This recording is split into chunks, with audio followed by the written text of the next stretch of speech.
I bought a three-bedroom house in the Philippines. Not because I needed three bedrooms. I'm one man. I sleep in one bed. I need one bathroom and one coffee maker and one chair on the porch. I bought three bedrooms because I was 66 years old, and I was hoping, quietly, stupidly, with the kind of hope that doesn't survive contact with reality, that maybe I could still build the thing I'd spent my entire life not building. A family. Today I live in that house alone. The two extra bedrooms are empty. One has a plastic chair in it and a box of books I haven't unpacked. The other one still has the curtain that Joy's mother hung when she moved in, the one with the small yellow flowers. I haven't taken it down. I don't know why. This is the story of what happened in between. It's not a scam story. Nobody stole from me. Nobody lied to me on purpose. This is just a story about a regular man with a regular pension who fell in love with a woman 37 years younger than him and watched very slowly as the math of that situation did what math always does. It added up to something I didn't want to count. If you're a man my age thinking about retiring to the Philippines, especially if you've got the idea in the back of your head that maybe you'll meet someone, maybe you'll finally not be alone, I think you need to hear this. Not to scare you off. The Philippines is an extraordinary place to retire. But it is not the thing a lot of guys our age have built it up to be in our heads late at night, watching YouTube videos. So let me tell you what actually happened. My name's Dennis. I'm 67 now. I'm from Milwaukee, Wisconsin. I spent 36 years as a logistics supervisor for a beer distribution company, which sounds more interesting than it was. I moved pallets. I managed routes. I stared at spreadsheets. I made sure the right beer got to the right bar on the right day, and I did that 5 or 6 days a week for 3.5 decades, and then one afternoon, they gave me a sheet cake with my name misspelled on it, and a card signed by people I'd been working next to for 20 years, who apparently thought my name was Dennis with one N, and I drove home and sat in my apartment and thought, well, that's done. I was 64, single, never married, no children, and I want to be upfront about that because it matters to the story. I'm not divorced. I didn't have a family that fell apart. I just never built one. It wasn't a dramatic thing. I dated when I was younger. Nothing stuck. I got busy with work. I got comfortable alone. And then one day I was 50, and alone felt permanent, and I stopped trying. And then I was 60, and alone felt like a fact about me, like my height or my shoe size. Something that wasn't going to change. I retired with about $38,000 in savings and a Social Security check of $1,950 a month. That's it. No pension, because the company switched from pensions to 401k contributions sometime in the 90s, and my 401k took a hit in 2008 that it never fully recovered from because I panicked and pulled half of it out at the bottom, which is the exact wrong thing to do, and the exact thing every scared regular person does. So $38,000 and $1,950 a month. In Milwaukee, that gets you a one-bedroom apartment that smells like the hallway carpet, a car that needs something fixed every other month, heating bills that make December feel like a personal insult, and the constant low-grade anxiety of knowing that one bad medical bill could wipe you out. I'd been watching videos about the Philippines for 2 years before I finally went. The same videos everyone watches. Americans living like kings on Social Security, beautiful beaches, smiling people, English everywhere, and yes, the women. I'm not going to pretend that wasn't part of it because if I'm not honest about every piece of this, then the story doesn't do what I need it to do. I was alone. I had been alone for a long time.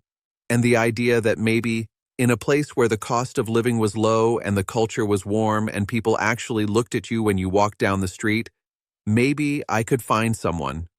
That was in my head. I'm not proud of how naive that sounds. But it was there. I sold everything I could sell. The furniture, the car, the stuff you accumulate over 36 years of living in the same city. I said goodbye to the guys at the bar I'd been going to on Fridays for 15 years. None of them tried very hard to talk me out of it, which tells you something about how exciting my life had been. and I flew to Manila in March 2022 with 2 suitcases and a feeling in my chest that was either excitement or a cardiac event.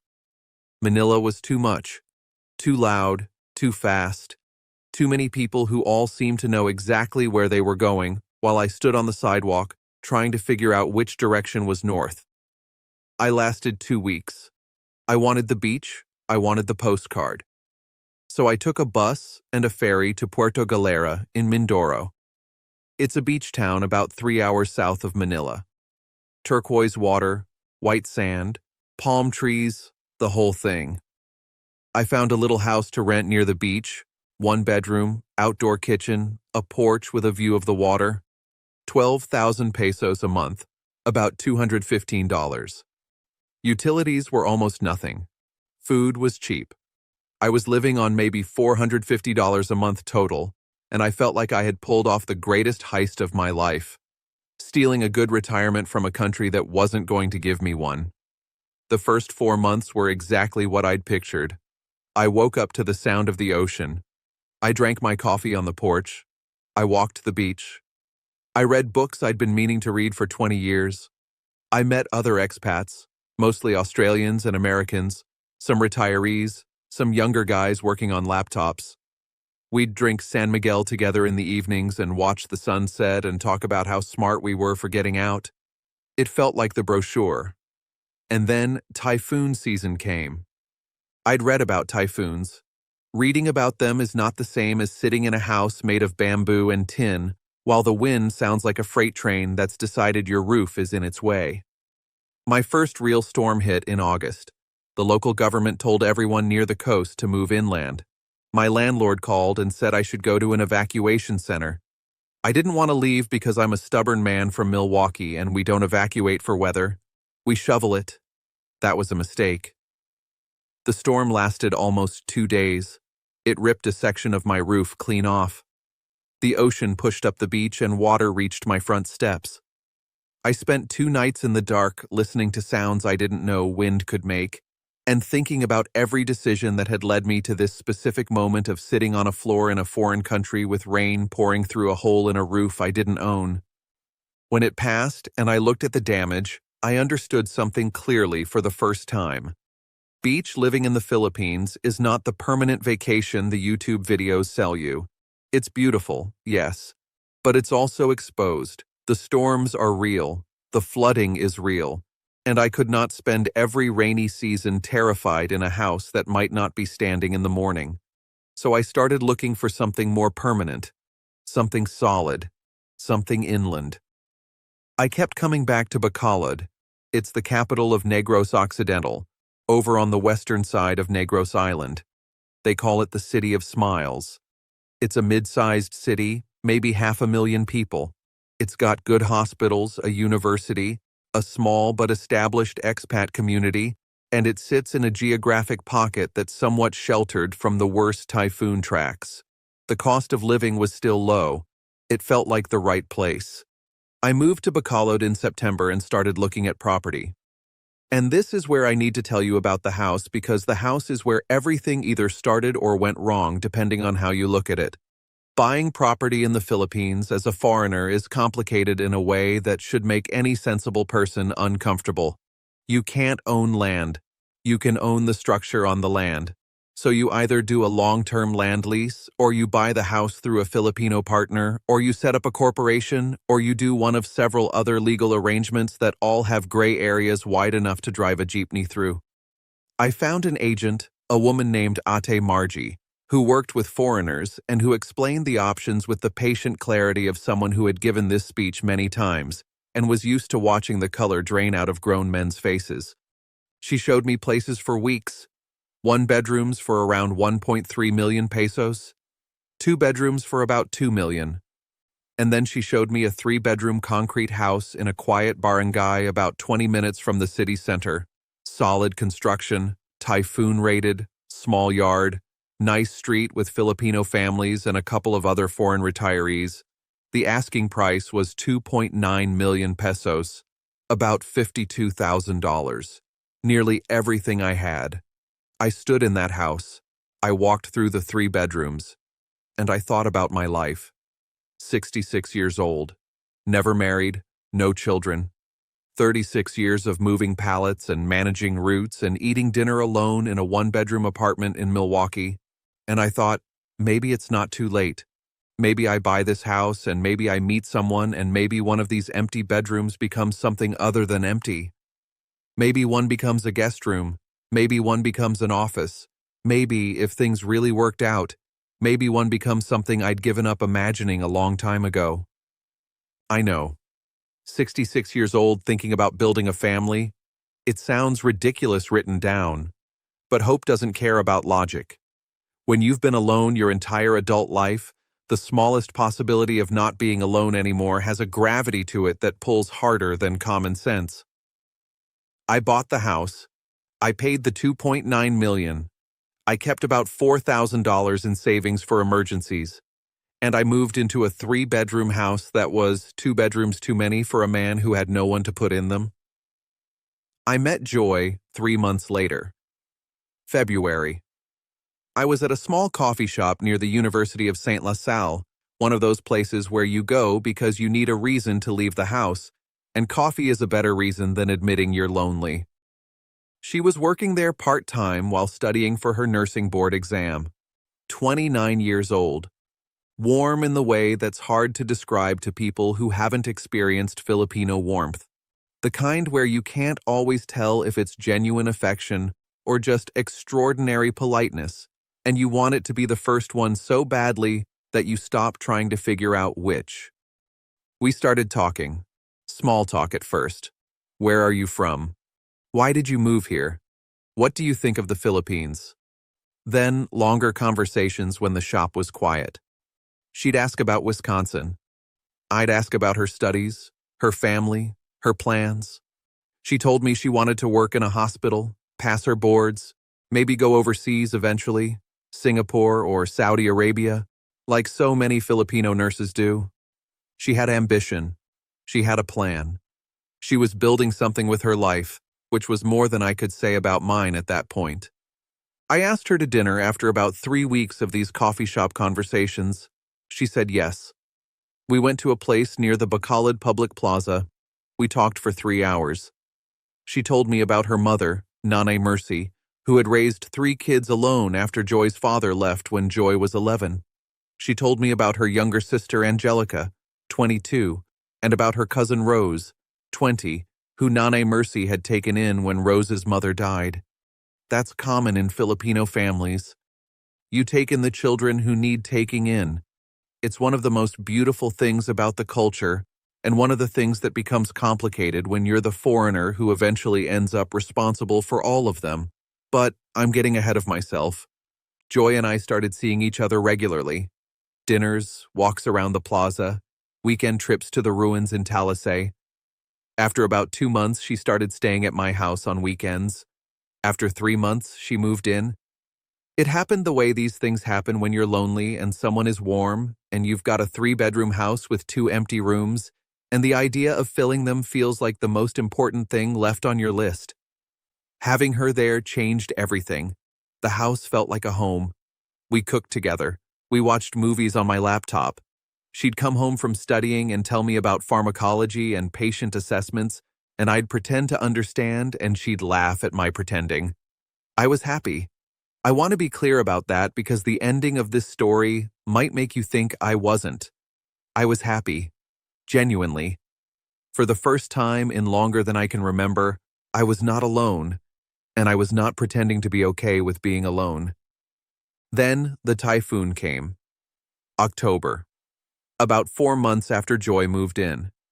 It wasn't one of the massive ones that makes international news, but it was more than enough to cause serious damage across the province.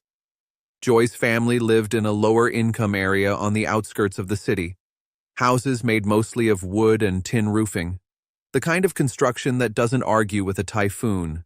It just loses. Their roof didn't survive. The one we'd helped patch 2 months earlier when the rains had found its weak spots. Part of it came off completely. Rain poured in. The flooding in their area was chest-deep in some streets. Everything inside the house was ruined.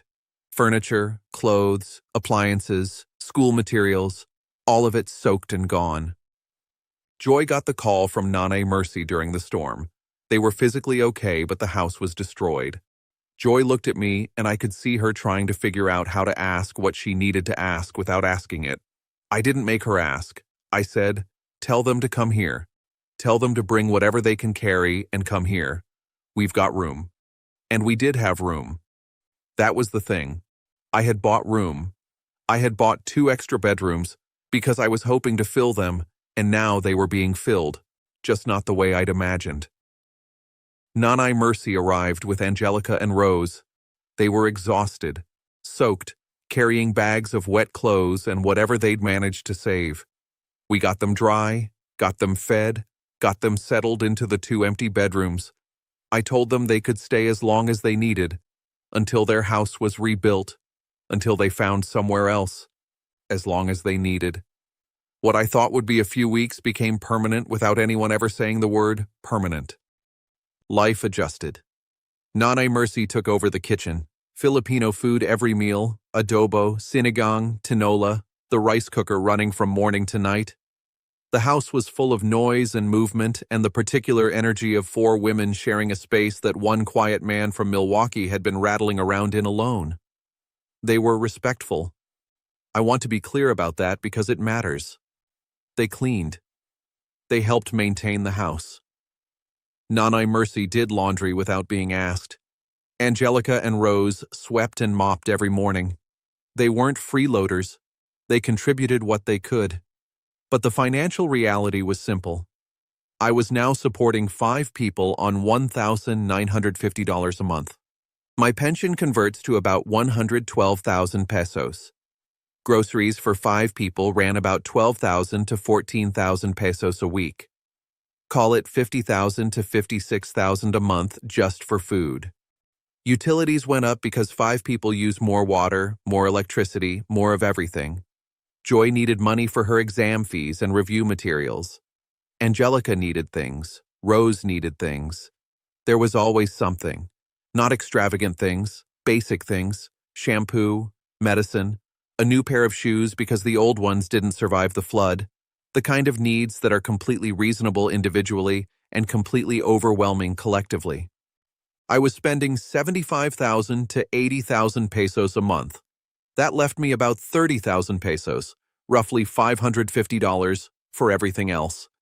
My emergency fund of $4,000 started getting nicked every time something unexpected came up, and something unexpected came up constantly because that's what happens when 5 people live in a house. I wasn't going broke, but I wasn't saving anything, and the cushion that was supposed to protect me was getting thinner every month. But I didn't say anything. How do you tell your girlfriend's family, people who lost everything in a natural disaster, people who are sleeping in your spare bedrooms because a typhoon ate their house? How do you tell them they're a financial burden? You don't. You absorb it. You adjust. You tell yourself it's temporary. And you keep quiet because the alternative feels cruel. I started thinking about marriage. I know. I know how that sounds given what I've already told you. But my logic, and I use that word loosely, was this. If we were already living as a family, if I was already supporting everyone, if this was already my life, why not make it official? Marriage would give everything stability. It would give Joy legal standing. It would give me the family I'd been hoping for when I bought this house. And maybe it would make the whole thing feel less like an arrangement and more like a life. I started bringing it up, gently at first, talking about the future, about long-term plans, about traveling together someday, maybe visiting Wisconsin so she could see where I came from, all things that would practically require marriage for visa purposes. Joy would change the subject. I'd bring it up more directly. Have you ever thought about getting married? Someday, she'd say. I'm focused on my career right now. I just passed my boards. Let me get established first. Fair enough, I thought. She's young. She's building something. I can wait. But weeks passed and I'd bring it up again and the answer was the same. Someday. Not right now. Let's just enjoy what we have. I started feeling something shift in my chest. A tightness that wasn't physical. We were living like a married couple. Her family was in my house. I was paying for everything. We shared a bed, shared meals, shared a life. But she would not commit to the one thing that would make all of it real. And I started asking myself the question I'd been avoiding since the first day I saw her across that coffee shop. Is it the age? 37 years? I'm old enough to be her grandfather if the math worked a certain way. I looked in the mirror and I saw a 67-year-old man with gray hair and a bad knee, and the beginning of something happening to the skin under my chin that I chose not to examine too closely. And I thought about Joy, 29, smart, ambitious, her entire life ahead of her. And I tried not to think what I was thinking because thinking it made everything I'd built feel like something I'd made up. By March, I'd brought up marriage probably 6 or 7 times. Each time she deflected. Each time I pretended I was fine with the deflection. And each time the tightness in my chest got a little tighter. It was a Wednesday morning. Joy had left early for her shift at the hospital. She'd passed her boards and started working, which should have been a good thing, and was a good thing, except that it also meant she was building the career she'd always planned. The one that might eventually take her overseas, the one that had never included a 67-year-old warehouse supervisor from Milwaukee in any version of its 5-year plan. Angelica and Rose were out. It was just me and Nane Mercy in the house. I was having coffee on the porch, which is where I do my best and worst thinking. She came out and sat down next to me, and she had the look. The serious look. The one that means a conversation is coming that you are not going to enjoy. "Dennis," she said, "can we talk?" "Of course," I said. She was quiet for a moment, choosing words. Then she said, "What are your plans with my daughter? You've been together over a year now. She lives here. We all live here. What do you want?" I appreciated the directness. Filipino culture can be very indirect about serious things. There are layers of politeness that you have to unwrap before you get to the actual topic. So, Nanay Mercy asking me straight was either a sign of trust or a sign that the situation had gotten urgent enough to skip the wrapping. I told her the truth. I said I wanted to marry Joy. I said I'd asked her about it multiple times, and she always said not now or someday, but never actually yes. I said I didn't know if it was the age difference or the career or something else entirely, but I wanted to make it official, and she wouldn't let me. Nanay Mercy nodded, like she'd expected exactly this answer. "Let me talk to her," she said. "Maybe she will tell me things she won't tell you." I felt something loosen in my chest. Hope.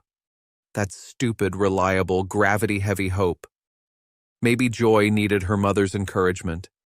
Maybe Nanay Mercy could help her see that this was good, that this was real, that a man who loves you and houses your family and pays your bills and holds you at night is not something you walk away from because of a number on a birth certificate. 2 days later, Friday evening, Joy was working a night shift. Nanay Mercy asked to talk again. We sat in the living room and I could see from her face that whatever her daughter had said, it was not what I had been hoping to hear. "I talked to Joy," she said. "I asked about marriage, about her future with you." She paused. She looked at her hands.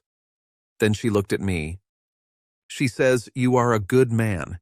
She says you have been very kind to her and to us, but she does not think it can work long term. She says you are too old for her. She wants to be with someone closer to her age someday. She doesn't want to spend her young years taking care of an old man." That's what she said. "I'm sorry, Dennis. Too old. Wants someone younger. Doesn't want to take care of an old man." Every quiet fear I'd push down every time I caught my reflection next to hers. Every worry I'd smothered every time she talked about the future, and I noticed I wasn't in any of her descriptions of it. Every small voice I'd told to shut up, because the alternative was admitting I'd built my entire retirement around a feeling that wasn't mutual. All of it was true. She'd never seen a future with me. She'd just been too kind to say it. "Why didn't she tell me herself?" I asked. Nanay Mercy shook her head. "She didn't want to hurt you. She thought if she waited, maybe you would stop asking. She didn't know how to say it. I sat with that for a while. Over a year of imagining a future with this woman. A year of believing the house would fill the way I'd hoped when I stood in the empty bedrooms and let myself dream. And she'd been trying to figure out how to let me down gently the whole time. The next morning, Joy came home from her shift and she knew immediately. Mothers and daughters talk. There are no secrets in a Filipino household. She sat down next to me on the porch, and before I could say anything, she said, "My mother told you." It wasn't a question. I nodded. "I'm sorry," she said. "I should have told you myself." "Yes," I said, "you should have." We sat in quiet for a while. The street was waking up. Tricycles. A vendor somewhere calling out something I still couldn't understand after a year and a half. "Why did you let this go on so long?" I said, "if you knew." She looked down. "I didn't know at first," she said. "When we started, I thought the age wouldn't matter. You were kind. You treated me well. You made me happy. But the longer it went on, the more I realized I want different things. I want to travel. I want to build my career overseas. I want to maybe have children someday." "And you're old," I said. She didn't deny it. "Here's the thing I want you to hear because it's the part that matters most." I couldn't be angry at her. She was 29 years old with her whole life stretching out in front of her like a road with no end in sight. Why should she anchor herself to a man who was closer to the end of his road than the beginning? Why should she trade her youth for the comfort of a 3-bedroom house and a modest pension that was already stretched thin, feeding 5 people? She was being honest. Late, but honest. And the honest truth was that 37 years is not just a number. It's 2 completely different lives moving at completely different speeds and hoping that love will make them match when love has never had that kind of power. The weeks after that conversation were the hardest of my time here. Joy and I barely spoke. We moved around each other in the house like 2 people who had forgotten the choreography they used to know. She'd come home from work and go straight to the bedroom. We stopped eating together. She started sleeping in the room with Angelica. Then Nana Mercy did something I didn't expect. About a month after everything fell apart, she told me she was moving out. She was taking Angelica and Rose. They were going to stay with her sister on the other side of the city. I was surprised. I'd assumed they'd stay until they had money saved or until their original house was rebuilt, which at that point showed no signs of happening. She explained it to me one evening while Joy was at work. "Dennis," she said, "you have been generous to us. You took us in when we had nothing. You fed us. You paid for everything. You never once made us feel unwelcome. But it's time. Angelica and Rose have gotten comfortable. Everything is given to them. They don't know what it takes to survive on their own. If they stay here, they will never learn, and that's not fair to them." I tried to talk her out of it. "Where will you go? Do you have enough? Are you sure?" She smiled. "We'll figure it out. We always have." There was something in what she was saying that I respected more than almost anything else that had happened in that house. She was choosing hard over easy. She was choosing struggle over comfort because she understood that comfort without self-sufficiency is just a different kind of trap. I thought about my own life and how I'd done the exact opposite. I'd chosen comfort. I'd chosen the easy warmth of filling a house with people and paying for everything because it felt like family, even when it wasn't. "And Joy?" I asked. Nana Mercy's expression softened. "Joy is old enough to decide for herself. She can stay here as long as you allow it. But Dennis, you need to talk to her. You need to figure out if this is a relationship or if you're both just avoiding being alone." They moved out the following week. Nana Mercy, Angelica, Rose. They packed their things into a tricycle and a cousin's car. Nana Mercy hugged me at the door and said thank you in a way that I believed completely.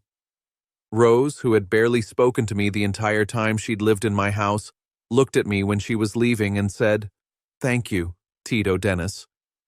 It was the first time she'd ever called me Tito. Uncle. And she said it on the way out the door. Joy and I lasted about 3 more weeks after that.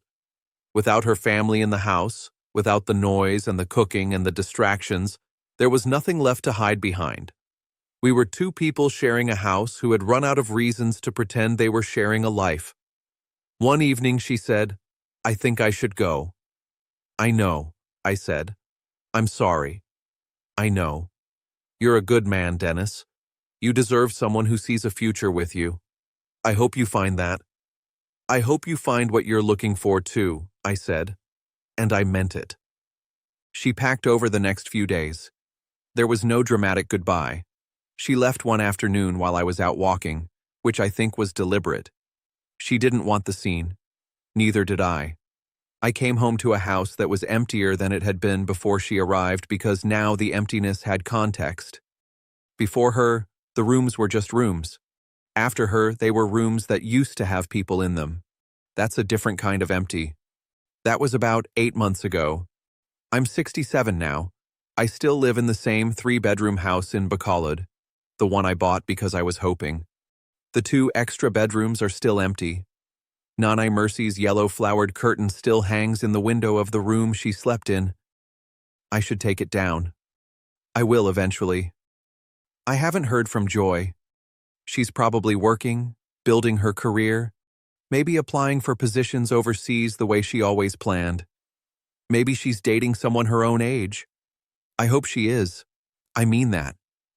I've had a lot of time to think about what happened and what I learned, and I want to share it with you, because if you're a man my age, considering retirement in the Philippines, especially if you've got that quiet hope in the back of your head about meeting someone, you deserve to hear this from someone who went through it rather than someone trying to sell you a fantasy. The age matters. 30-plus years isn't just a gap. It's 2 people living in 2 completely different chapters of the same book. One of you is writing the ending, the other is still working on the opening. Hope can delay that truth. It cannot erase it. When you're with a Filipina, you're with a family. That's not a flaw. It's the culture. Family is everything here. It's the most beautiful thing about this country, and it's the thing that will test you most. Help given during a crisis can quietly become permanent, not because anyone is taking advantage, because that's how patterns work. You step in and suddenly stepping out feels impossible. A modest pension has limits. What works for one person collapses when it becomes a household. I went from living comfortably on $1,950 a month to stretching every peso across 5 people. Nobody was wasteful. Nobody was greedy. There just wasn't enough. Generosity without boundaries becomes expectation. Not because people are bad, because that's what happens when the rules aren't set early. Once you're the provider, stepping back feels cruel even when it's necessary. And hope is not a plan. I bought a house I couldn't really afford alone because I was hoping someone would help me fill it. I stayed in a relationship longer than I should have because I was hoping the age wouldn't matter. I supported a family beyond my means because I was hoping it was temporary. Hope feels warm. Reality is what you live with after the warmth fades. Nobody owed anyone anything in this story. Joy didn't owe me marriage. I didn't owe her family a house. Nana Mercy didn't owe me that conversation, but she gave it to me anyway, and I think she might be the bravest person in this whole thing. If you're thinking about retiring here, come. Truly, come. This country is extraordinary. The people are extraordinary. The cost of living will change your life, but come for the country, not for the relationship. And if a relationship finds you, beautiful. But know your limits. Set your boundaries early, before the house fills up, before the roles get assigned, before the hoping gets so heavy you can't put it down. I'm 67 years old. I live alone in a 3-bedroom house in the city of smiles. And most days, honestly, I do smile. I've got my coffee and my porch and my morning walk and a woman at the market named Ate Nora who saves me the good mangoes and asks me every Tuesday if I've eaten breakfast. And I'm learning that there are different kinds of family and not all of them require a ring or a spare bedroom or a 29-year-old woman who was never going to stay. If this story meant something to you, or if it sounded like a situation you've been in or one you're walking toward, I'd appreciate it if you'd subscribe. I'm going to keep telling these stories, the real ones, the ones that don't end the way the YouTube brochure promised. And if you've got your own version of this, leave it in the comments. I read everyone. Sometimes the most useful thing isn't advice. It's just knowing someone else went through it first.